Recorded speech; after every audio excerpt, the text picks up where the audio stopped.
Hello everybody and welcome to parksbros. It's Drew here and we're back with Listmas Day 5 for 2024. And for today, we're going to be talking about my top 10 transportation rides at parks.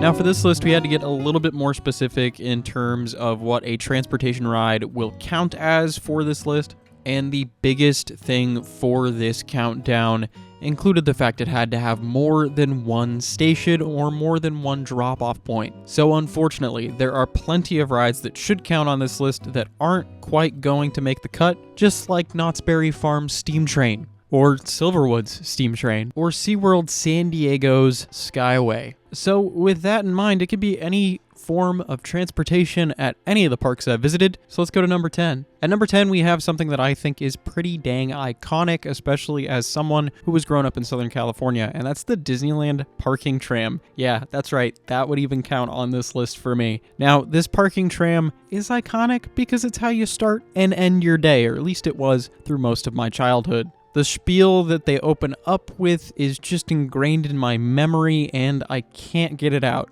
And of course, towards the end of the day, walking back toward the tram, it was always a hassle trying to get back on to get back to the car at the end of the night. But man, oh man, it always led to that being your ending experience at the park. And that was always called the last ride of the day to convince me it was okay to leave. So I had to put it on this list, even if it's at number 10, before we move to number 9. At number 9, we're going to be heading to Farmington, Utah for Lagoon on this list for their Skyway system that goes right over the main walkway of the park. This gives some fantastic views of the park as a whole, as well as the glorious mountain range in the background. And it takes its time, allowing you to really get the views in while going directly over multiple pathways throughout the park. It gives you some really interesting views of the coasters, especially as well, and it feels pretty calm up there compared to down on the ground. At number 8, we're staying in the air for Cedar Point's rendition of this same ride, which unfortunately is not nearly as long or as slow, so you can't really take in the view as well. But man, oh man, that view of Lake Erie as well as all of the incredible coasters around you is truly spectacular. Also, I would much rather take it than just walking down that main entryway. 1, for the views, and 2, actually getting shade. Coming up at number 7, we're going to head down to Florida for Busch Gardens Tampa for their Serengeti Express. This steam train ride takes you right next to their safari section of the park where you can get some really cool views of the animals. My only complaint in that respect is that the animals are fairly far away from the train.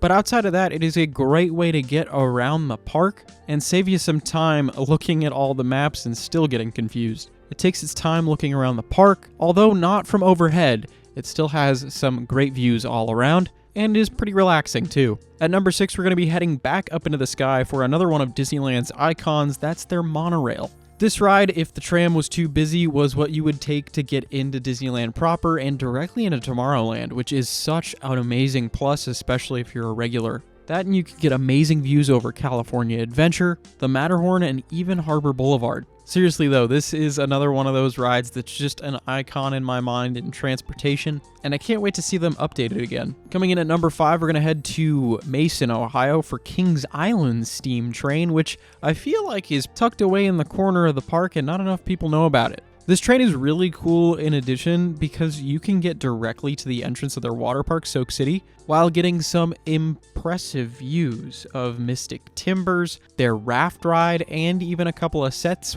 all set in nature. It's really relaxing, really enjoyable, and that's why I'd put it up at number 5. Number 4 is probably the least traditional transport ride on this entire list. It's a train, but it's not a train. It's the Hogwarts Express that goes between Islands of Adventure and Universal Studios Florida. This is probably the most themed wall-to-wall ride out of all of these transportation rides, and while it's technically not a train per se, it does have the 2 separate stops between the parks. While you don't actually see anything physical while you're on the train itself, it does have some screens showing off multiple scenes from the Harry Potter franchise that really immerses you into that wizarding world. I will say, the stations, though, are incredible to walk through. They really make you feel like you're walking into King's Cross, or what you'd assume Hogsmeade Station looks like. At number 3, we're going to be heading back to Cedar Point for their steam train, which has a stop up by Millennium Force and all the way back towards Steel Vengeance. So if you're trying to get a more scenic route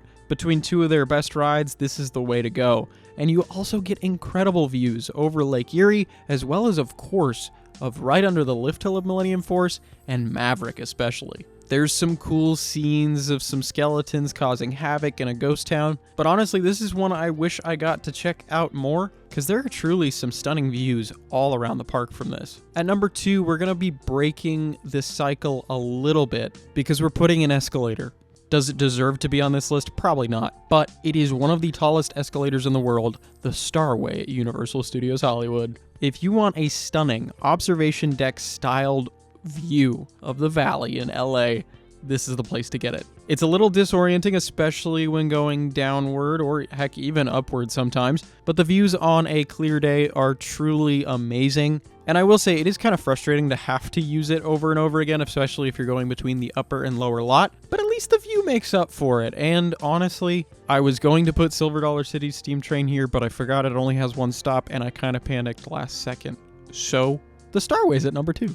At number 1, though, is going to be something I've had at my number 1 spot for a long time, and that's the Disneyland Railroad.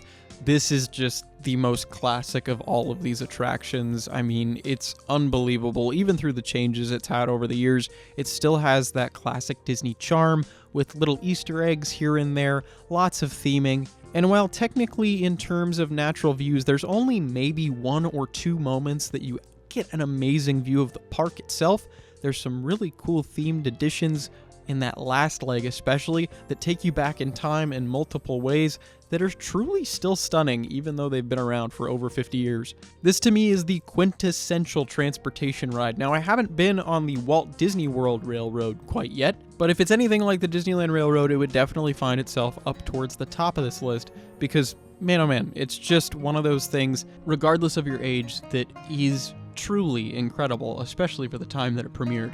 Those dioramas are stunning. But with all that said, I want to say thank you all so much for still tuning in to Listmas, and if you haven't subscribed yet, make sure to do so. We're going to have more of these lists coming out over the next couple of days. It's been kind of crazy as of late. I've literally recorded as many audios as I can before frying my voice yet again. I was just sick for over a week, so that's why there was quite a delay. But I hope you're enjoying the overload of videos in the last couple days of this year. Let me know if I missed any transportation rides that you think should have been on this list down in the comments below. I'd really appreciate it. And until next time, we'll see you on the next ride.